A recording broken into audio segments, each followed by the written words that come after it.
talk about barbell cycling, specifically for the hang power clean, one of my favorite movements.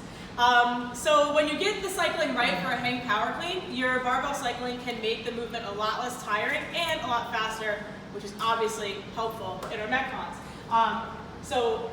Barbell cycling for the hang power cleans can look like this. Okay. So when you're doing cycling that way, what you're basically trying to do is get the bar in and out of the power position as fast as possible. So it's not really like a hang clean, it's more like a high hang clean, because you're starting each rep from this position. You're trying to get it in and out of there as quickly as possible.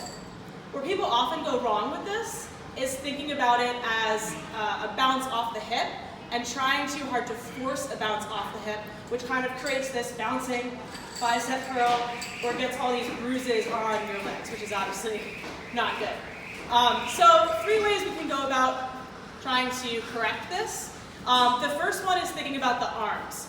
So in this bouncing bicep curl variation, you can see my arms are really tense, my elbows are bent on the way down, I'm bouncing it off my legs, not getting my elbows back on the way up, and just making the rep a lot harder.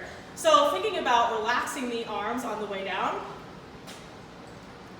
pulling the bar straight back up in a proper clean.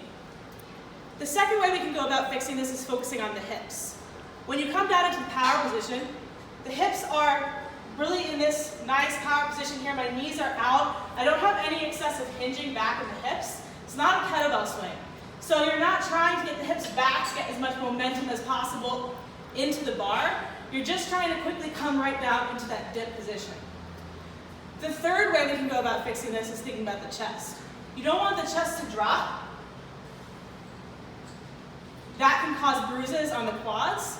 If you're a quad bruiser, try to think about keeping your chest up as you come right down into the power position, which, as we know, in the power position, your chest is upright and your shoulders are over the bar. You're not here, right over the bar. Your shoulders are not in front of the bar out here. So thinking about keeping your chest up so you can get this nice clean on every rep. If you're doing it right, it shouldn't actually be too fatiguing on your grip because you're relaxing your grip on the way back down.